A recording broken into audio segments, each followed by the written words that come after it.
this is a presentation. This is adapted from a presentation I gave to Wayne Lambert and Robin Ockel's webinar that they had quite recently. They've got a company, and from time to time they have online webinars. They've got a big base in India, so yeah, so it's slightly different to that presentation, but there is a little bit of overlap with that. All right, so what I'm going to do then is just give some thoughts about where sports science is going. And these are just my thoughts. And you can probably ask 20 people for their thoughts and you'll get 20 different impressions. So I'm not saying that this, I'm not being dogmatic about this is where things are going, but just from my perspective, how I've seen the discipline of sports science grow and the directions that have sort of branched out. These are some of the thoughts I've got about where things will move in the future. So what I'm going to do is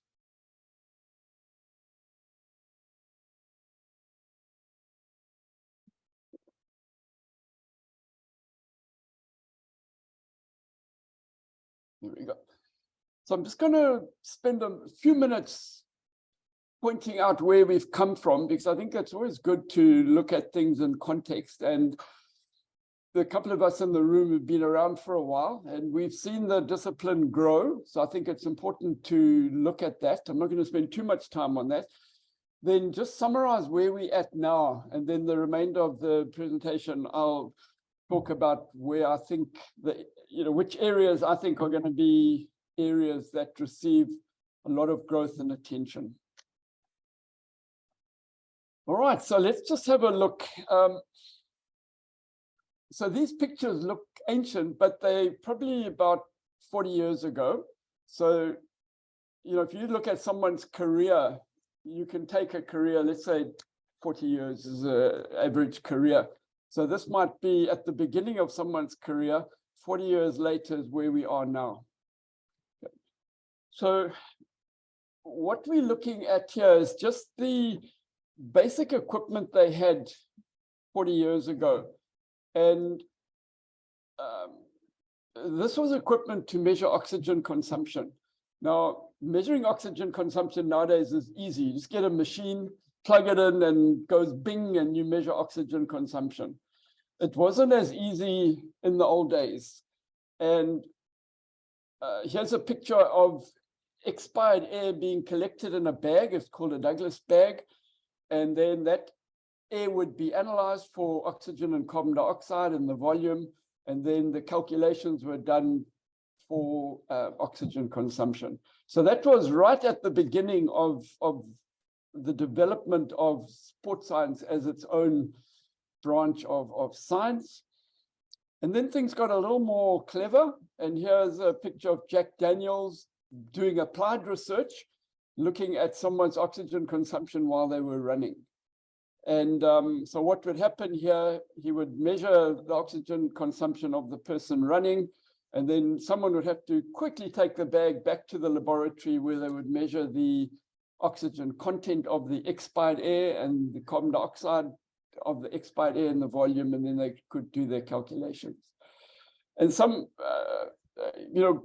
this was standard equipment. At the beginning of my career, this was standard equipment. And I've used Douglas bags before, and one of the problems is they would leak, and you'd have, you'd do your experiment, then you found the bag had leaked and it would mess up your experiment. So there were all the problems that you get with any type of equipment. I remember Vicky, right at the beginning, I think she was still doing her PhD, used Douglas bags to measure the energy expenditure of apple pickers in series, I think. So she went along, she'd collect the expired air, come driving back as fast as she could to get it analyzed in the lab. So that was exercise science at the beginning. And then it's obviously evolved. Here's a picture from Karen Sharwood's PhD, where she could measure many physiological aspects on a person running at full speed. Oxygen consumption, you can see there's no Douglas bag now. This person wore a mask, and there was a device on his back that measured oxygen consumption continuously. Heart rate, blood. He's got a cannula in his arm to measure blood immediately after the exercise. He was all set up for EMG measurements as well. So you can see just in a short period of time, just how sophisticated measurements have become. And this is another example of quite sophisticated equipment for measurement. And here we've got cycling being simulated in the laboratory so that measurements can be taken on a person while they're doing their high intensity cycling exercise.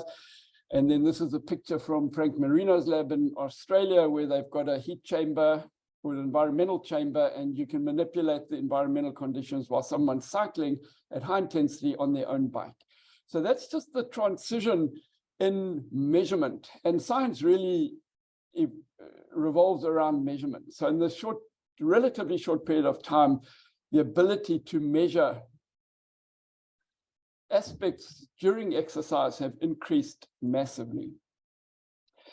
From a scientific aspect, this shows just the number of publications in sports performance. You can see it's increasing. This is over a 3-year period. It's increased by about 30% in that relatively short period. That's just in the Journal of Sports Science.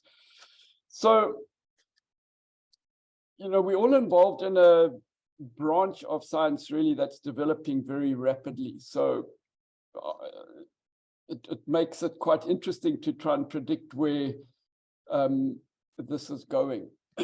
Now, with all the improvements in measurement, scientists have been better able to look at the physiological responses during training and competition. And that's led to more theories about preparation and how athletes adapt, etc. And in particular, this has led to the concept of the training load and trying to measure training loads so that inferences can be made about how that training load is affecting certain aspects. So there are several reviews looking at training load, looking at the effect of training load on injury and illness, and looking at training load on fatigue. Those are review papers. There are many, many others. In preparing for this, I sort of went down the rabbit hole of training load because it started out as a very basic concept, and it's got to the point now where it's become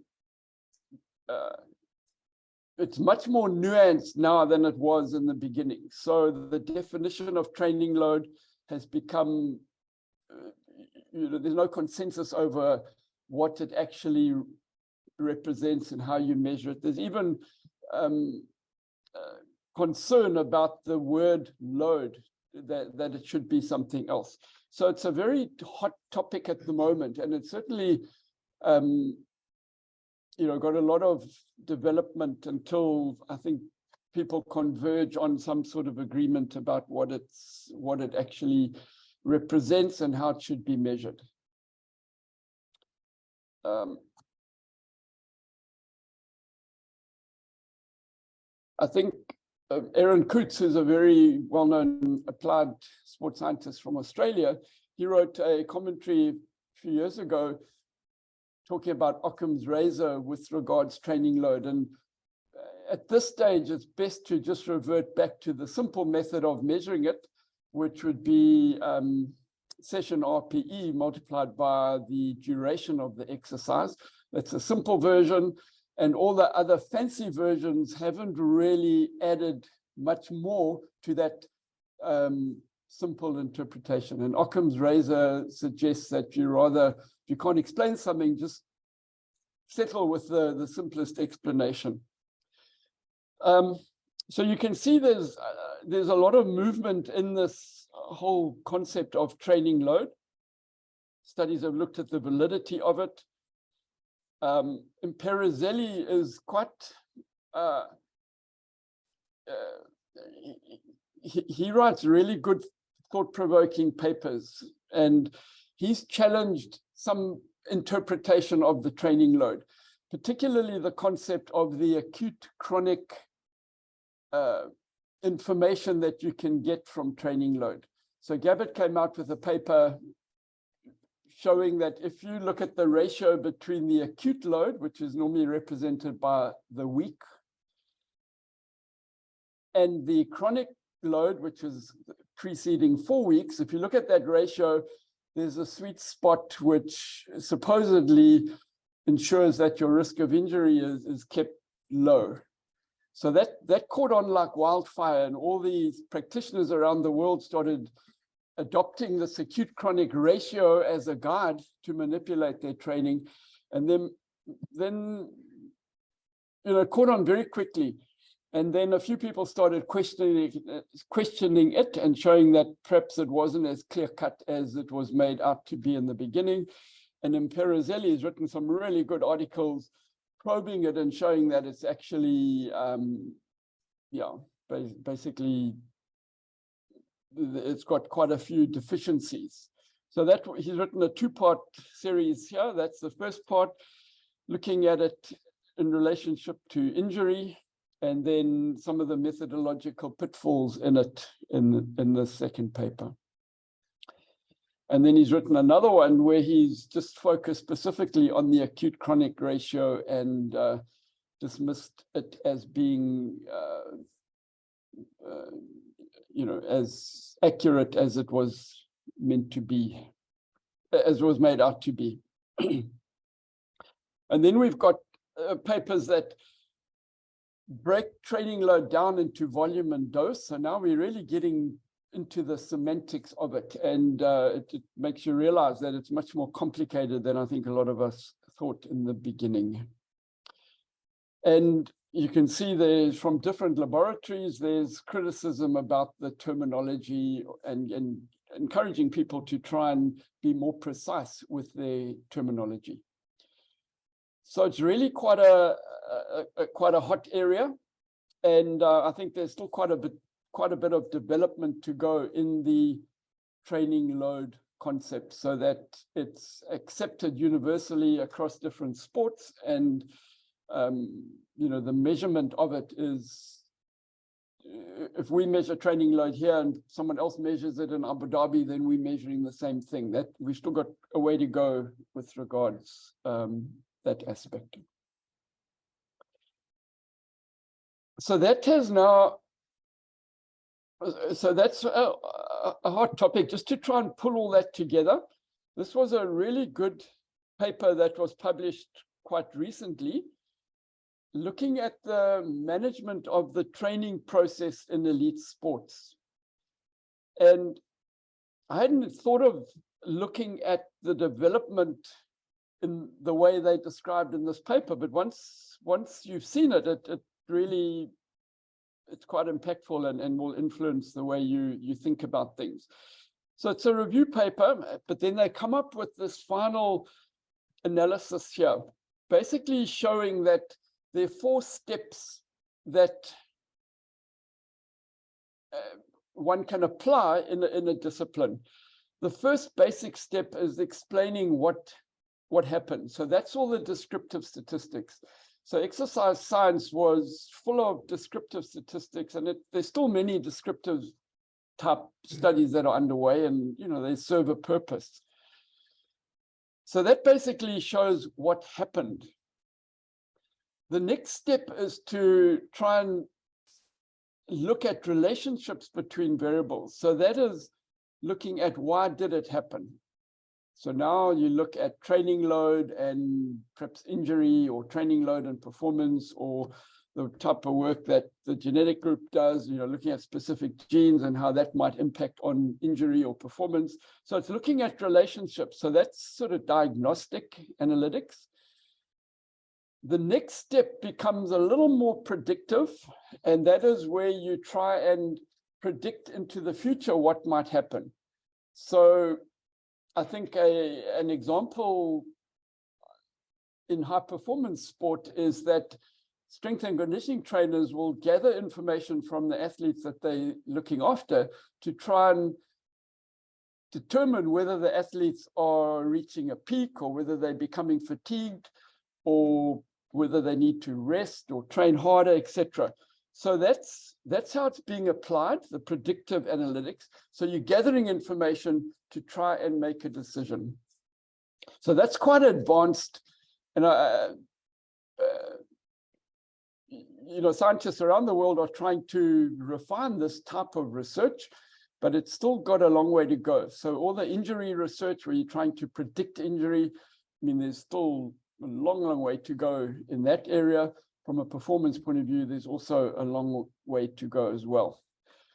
And then the fourth category is the most refined. I think that's where we all aspire to get to, and that's the prescriptive analytics. That's where you act upon information that you're getting. So it's quite it's highly refined information that dictates how you respond. And I'll talk a little bit later about the impact that AI, artificial intelligence, and machine learning is going to have. But that's the area in predictive analytics where the data that we gather will help govern how players are managed. So I think this is quite a nice way of explaining where science is moving. And I think exercise science at this stage, it's probably hovering around the predictive analytics, a little bit of dipping the toe in the water for prescriptive analytics, but I think that area's got a long way to go still. So probably those of you that carry on in exercise science, probably by the end of your careers, that prescriptive analytics will be much more refined than it actually is now. All right, so let's just summarize where we are at the moment.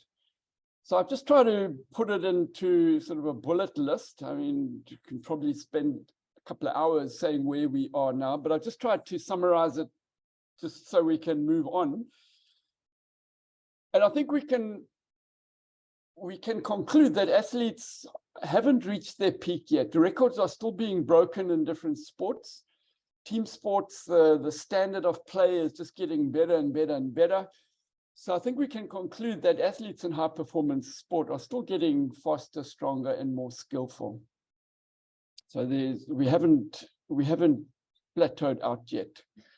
I think with regards training, much of the training is still prescribed by the coach or the strength and conditioning trainer's intuition and skill.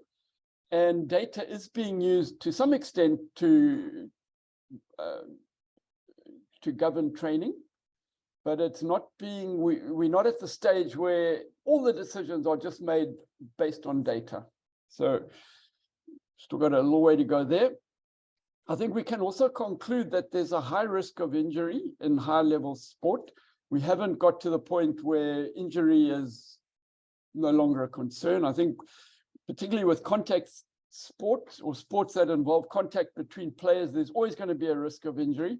But there are other sports where there's no contact, but there's still a risk of injury. And I think that, as time goes on, more will be known about muscles adapting and bones adapting and tendons adapting, so that the risk of injury will slowly come down. But at this stage, I think the risk of injury is high across the board. And I think we're still learning about the prescriptive analytics that I spoke about, which will drive decisions about training. So I think that's something that we know that it's there. We know that it's going to make a contribution, but the expertise incorporating it is still lacking. All right, so now we get on to the future. And these are just, once again, as I said at the beginning, these are just some of my thoughts, and it's not an exhaustive list at all, just some things I've got quite interested in and, I think are going to be quite important in the future. So these are the points I'm going to talk about: first principles, and then training and wellness data automated, how machine learning can be applied, social media, I know we all come from a physiology background or some science background, but I think social media has got a huge role to play and will play in sport. And I've got some examples of that. Betting, that's also probably a bit surprised to see why betting is on my list, but I'll explain why. And then managing retired players as well. That's also what I think is high up on the list of what will be refined in the future. So let's go to first principles. I think this is the pyramid you probably all have seen in some form or another. And I think this is with us well into the future. I think those of you that are clinicians or training to be clinicians, you don't have to think that science is going to overtake you and you're going to become redundant. I think this, going back to first principles will be, I can't see how we're ever going to move away from it. So there'll always be some involvement with managing load, managing nutrition, managing sleep, and managing recovery. And that might be data-driven in the future, but there will always be a warm body that helps to manage that. And then developing skill and strategy, that's always going to be revert back to first principles. I don't think science is going to overtake us and have ways in which skill and strategy can be developed without applying first principles. Injury risk reduction, I think we've spoken about that a little bit as well. You know, that will always be part of first principles when players are being managed. And then, of course, we're going to have all the bells and whistles. These will be all the new things that come along and people will test them out. Some of them will not work and be disregarded. Some of them will stand the test of time. So that is, you know, I think this first principle pyramid is with us into the future, whether you want to just go into a pure scientific route or not. I think we have to accept that this is going to be with us for a while.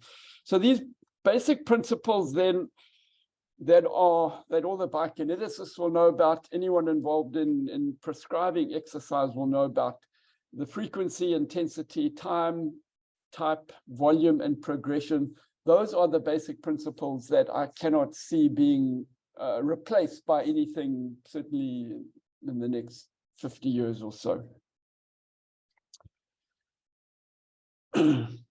So for those people who thought this talk was going to be all doom and gloom and your job was going to be taken over by a robot, I certainly don't think that that's the case at all. All right, let's look at the automation of data. So I think we all accept that it's really important to collect data so that you can use that data to inform decision making. We've all noticed the proliferation of wearable devices, and I think if we did a survey, I'm sure everyone in the room's got some wearable device of some sort, or the majority of you do. This is the projection of the market size. So we're over here.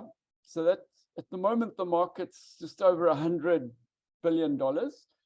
And in 10 years, or just 8 years' time, it's going to be about 400. So, you know, big companies, when you see big companies like Apple developing departments just focusing on wearables, you know that, you know, this is going to be an area that develops rapidly. So, you know, I think if someone's looking for an opportunity, an employment opportunity, I think learning about wearables and being able to give good advice on wearables, I think I'm pretty sure that will become a job in the future. Because at the moment, if you're wanting to make up your mind about what wearables best for your needs, if you go along to Sportsman's Warehouse or, you know, one of the other places where you can buy the wearables, you'll be talking to someone who perhaps who's trying to sell you a product without having a broad understanding of what each wearable can do. So I think there's a niche area for someone who wants to become a specialist in wearables and advising clients on which wearables are the best for their particular needs. But there's no doubt, if you want to bet on something developing, I think just bet on the wearable market. There's no doubt that it's going to get massively enlarged, way, way bigger than it currently is. And more things are going to be measured as well. This is a paper that just describes the physiological metrics that can be measured at this stage without too much difficulty. You know, from brain function right down to muscle function and what's going on in the body as well. You can see it's very diverse. It's gone way beyond just measuring heart rate, which is how wearables started out, just measuring heart rate, number of steps you can take. Now it's gone way beyond that. But the one thing about wearables that has lagged behind is verifying that their measurements are accurate. And I think there's going to be quite a bit of pressure on wearables when they reach the marketplace, that they've undergone some form of evaluation. Just as drugs reaching the marketplace have to go through a whole series of tests, different levels, to ensure that they do what they're meant to do, and all the side effects are known as well. With wearables, I don't think there's much concern about side effects, but certainly, do they do what they, or do they measure what they purport to measure? There's a big gap there at the moment. So I just want to focus on the noise signal ratio, because I think this is going to become quite important with wearables. So if we look at a measurement, there's always noise around a measurement. And then there's a little blip, which is the signal. So the first example that I've given just shows a measurement where it's very difficult to distinguish the signal from the noise. And this next example, the signal's a little bit more distinguishable from the noise. And then we've got another example where the signal now becomes quite noticeable. And then lastly, there's no debate about the signal. And what many of the wearables now will hover around this region here, where the signal and the noise are not, you know, they'll measure something, but they won't differentiate that signal from the noise of that measurement. And I think as we move into the future and measurements become more sophisticated and they undergo more evaluation before they put on the marketplace, I think we're heading towards this situation where the signal will be much more distinguishable and interpretable. Now, there are groups around the world that are paying attention to this. I've just, these are 3 papers. You probably can't see it at the back, but Jeroen is on this paper. His name, yeah, you can, I'm sure you can see it. There are a couple of other South Africans, Christa Janssen and Rensburg on it as well. So this is like a consensus document that establishes procedures for validating wearables. There's a group that overlaps with this one, that's from America, but there's a little bit of overlap in the authors. They both, this one represents FIMS, and this one is the American College of Sports Medicine. And their recommendations are very, very similar. And then there's another group from Germany. Some of you might remember Peter Juking, some of the older students. He did his internship here a couple of years ago. So he did his PhD on wearables, and he's quite a big shot now in this area. But his group has also come up with recommendations about how you assess the reliability, sensitivity, and validity of wearables.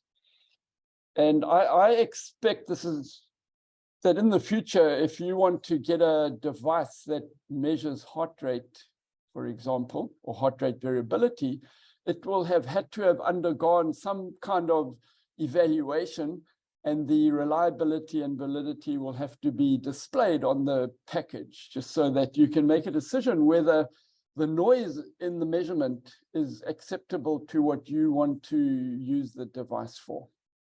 Okay.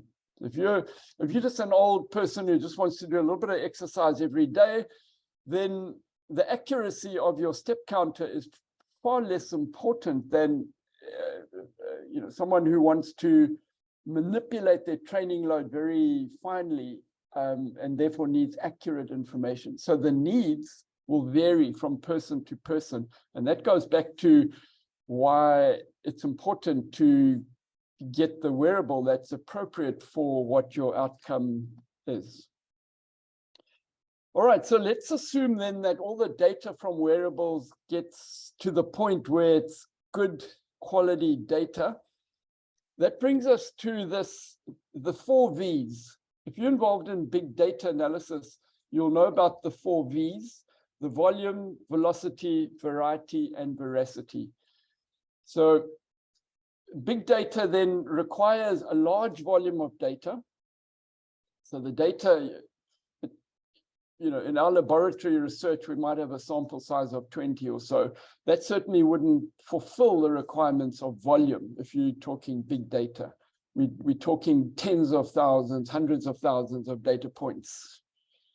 The velocity means the data needs to be gathered immediately, without any lag.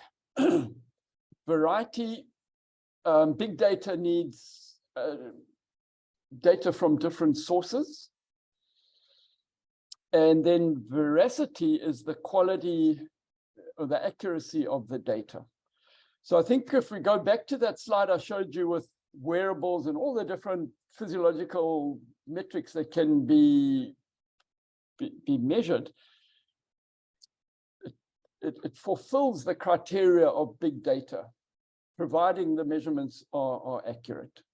So I think there's no doubt then that we're heading off in that direction. And once we get there, then that big data will be able to provide information about making decisions, and it'll move us much closer to that 4th prescriptive analytics box that I've spoken about.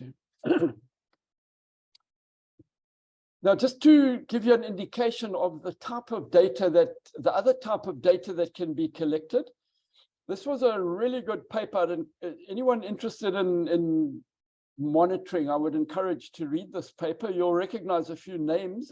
Stephen West has been here. He's done a fair bit of work with Sharif and with UCT. And then Mike Posthumus, who's got his PhD from ISM and then works in the High Performance Center. He was one of the co-authors as well. And then Johan Wint, he did his internship here a couple of years ago as well. So there's quite a bit of UCT contributions to this paper. But it's a very good paper. And they came up with the schematic. Now, I don't for 1 second expect you to read it, but just what it does, I've blown up the next slide so you kind of see, but these are all the measurements that can be collected on a daily basis, instantaneously when players are being managed. So I've just blown up a section of it so you can see. In case you can't read it very clearly, I'll just read a few examples. So for match factors, the data that can be collected is the person a starter or a substitute? What's the turnabout time since the last game? Their position, the scoreline, the opposition, the time in the game, tactics, venue, whether it's home or away. Did they have to travel? Is there any jet lag? So all that's data that can go into the database and can be collected without any effort. And then the training factors might be the importance of the match, time between consecutive games, time of the year, etc. So hopefully it's got you to think of the data around every instance that can be collected and can fulfill those 4 V's that are necessary for big data analysis. This is just a blown up section, I just wanted so you could see. So just to do with the environment. So this would be every day in a match or training. So what's the weather, what's the heat, altitude, humidity, surface type, personal protective equipment, coaching style, and the crowd, whether it's a supportive crowd or no crowd or negative crowd, etc. So I think that should get you to think about big data. And big data goes way beyond just, how does the athlete feel on the day, the kind of information we're accustomed to gathering when we work one-on-one with a person. So that leads us then to the application of machine learning to data. Now, I think if you're not in the field, and I include myself in that area, then we muddle up machine learning and AI. We don't distinguish the two. So I thought I'd just make it clear for us all. So AI it's a branch of computer science dealing with the simulation of intelligent behavior using computers. So in other words, you develop a program, you insert the data, and it makes decisions like a human would make decisions. So, like the chess, the computer chess has been developed using AI principles, and now, the programs are usually superior to master chess players. And then machine learning, there's obviously some overlap there. It uses and develops computer systems that are able to learn and adapt without following explicit instructions. So they use algorithms and statistical models to analyze and draw inferences from patterns in the data. So it's like an organism that once it's set off, it just grows on its own, and it interprets the data, makes decisions, and adjusts the algorithm. So I think when you look at the previous paper where I've shown you the wide sources of data that can be collected, you can see how it can be, how in the future, machine learning techniques will be able to take all that data and then start making it, making some sense of it and offering information that practitioners can then use in a constructive way. So just some examples. There's an example with the New Zealand sailing team. Their sponsor developed an AI-controlled virtual opponent that the sailing team could then race against. So in the beginning, the simulated program didn't really challenge them. And then as more data was exposed, or as the AI program got more data, it got more and more competitive to the point where it became really competitive with the team. And it helped them develop their strategies in preparation for the competition. So that's an example of using data for strategy and helping you develop your own strategy against simulated competition. And then in cycling, I was hoping Jeroen would be here so he could comment on this. But in high-level cycling now, machine learning and AI is becoming quite commonplace. So these are just examples of the different professional cycling teams that use AI for the support staff to make decisions about managing the cyclists. Now, cycling is one of those sports, it's probably top of the list in terms of data that can be gathered from athletes. There's so much information that you can get from a cyclist while they're actually cycling that it really lends itself to using that data for machine learning.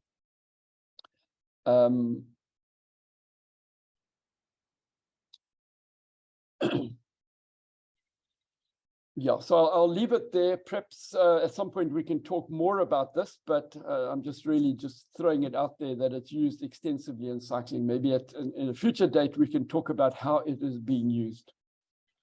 Okay, now we're going to get on to social media, which probably caught some of you off guard a little bit. Why in a science forum are we talking about social media, you know, in an applied way? And just to use an example of someone at the top of the pile, we've got Ronaldo, who's got he's got 489 million followers on Instagram. And when he puts out not a tweet, when he sends out an Instagram, what is it? Post, yeah. Getting my thing muddled up here. So when he puts out an Instagram post, he gets paid $2 million per post, you know, the sponsored posts. So I know that's at the top. He's the highest earner from social media amongst all the different sports people. I'm not saying every sports person is going to get to that level, but I do anticipate that teams will start using social media for their fan base and get their fan base more activated. You know, and players within the team will be encouraged to use social media in a proactive way to get the fan base interested. I've seen it developing in many sports, and it really, as a fan, it really is engaging because you feel part of the team or part of the preparation that the athlete's going through, particularly when you start seeing posts of them preparing or resting before a match or something like that. It just gives you more insight into the sport. So I really think teams are going to latch onto this now and realize that it can be a money spinner for them because it'll get more fans engaged. But it's, you know, as we know, we've got some social media experts in the audience, and, you know, it's something in which you have to be strategic. And I think we're going to have people who are very strategic in developing social media to get fans engaged and teams engaged as well. Another example is this guy here, Sean O'Malley. He's a UFC fighter, and he earns more from his social media than he does from his competition. So he's got a big following. He plays Fortnite, and he's got a massive following. He's like a cult. And all these people follow him, and then he goes and fights, and all his fans, his online fans, go and support him, and then he goes back onto his online world. And you know, he's making a very, very lucrative career out of that blend of having an online presence and being a high-level sports person as well. And then the other example of that might have got everyone surprised was betting. Now, I don't know if any of you know who this is, but they're two brothers, Jake Paul and Logan Paul, and they've come up the ranks making money through their online presence. Now, Logan Paul has a YouTube channel, and he's got over 20 million followers, and he posts well, he's evolved over time. He used to be quite provocative. I think he's mellowed out a little bit, but he's got a massive following. And then his brother Jake, these pictures are of his brother Jake. He also had an online presence, and then he got into sport. So he's now a professional boxer, and he's got also over 20 million followers. And, you know, he's mixing his online presence with his sport. And he started a company called Better, B-E-T-R. And that's an online betting company. And so what you can do with this online betting company is you can be watching a game in action, and during the game, you know, you can bet on what might happen during the game. So maybe there'll be a touchdown in the 27th minute. So you can bet on all those sorts of things during the match, and you know, obviously it engages fans and it makes money for people. So it's estimated that by 2025, $9 billion will be allocated to sports betting. And of these, 7 billion will be these micro bets that I've just described, where you bet during the match, not before, but actually during. So this is, so Better is the sort of the leader on this, and it's being led by young people who know that space really well. So they're going to make a lot of money out of it. But the concern is that their followers are all young, sort of late teens, early 20s. And this is now, nobody knows how it's going to, what the outcome's going to be when you've got 20 million young people all being encouraged to bet. You know, most of them won't have jobs, so they'll be using money that they probably borrowed or whatever. So it's a whole new unknown area that's going to happen. And, you know, nobody can really predict what the outcome will be. It's just, there might be unintended consequences. You might find that with the betting going on now, players and teams will be prepared in a certain way to accommodate the betting. So it's going to open up areas that we don't know exist at this point. And then just the last thing, I know we got 2 more minutes here. The last area that I think is going to receive a lot of attention is managing retired players and transitioning out of high-level sport into normal society. And we're very close to Vincent Gotebach, who's done most of the research or done a lot of the research in this area. Now, he comes from a unique position because he was a professional soccer player. And then he got out of soccer and he became an academic. So he's got insight into his research that not many other people have. And he's published many papers on different aspects of high-level sports people, you know, the consequences when they get out of sport. And many of the consequences are not positive, and these are going to have to be managed quite carefully. So their mental health consequences, their physical negative consequences. So this, I think, will become, a big part of research going forward, because it's one thing encouraging high-performance sport, and as fans, you get much enjoyment out of it. But then when that player's career comes to an end, it would be good for everyone if that player was able to get assimilated into society without all the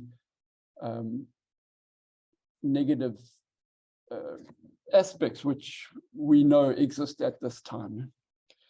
So I'm going to wrap it up at this stage, just to, there are probably many other things that we could speak about, but I think for the practitioners, you've got fulfilling careers ahead, but I think you do have to be cognizant of the fact that data is going to have a bigger role to play. And you have to just make sure you keep abreast of how data is being used, because I think, the symbiosis between personal warm body management and using data appropriately, the people who get that right, I think, will be the ones who move forward going into the future. Okay, thank you.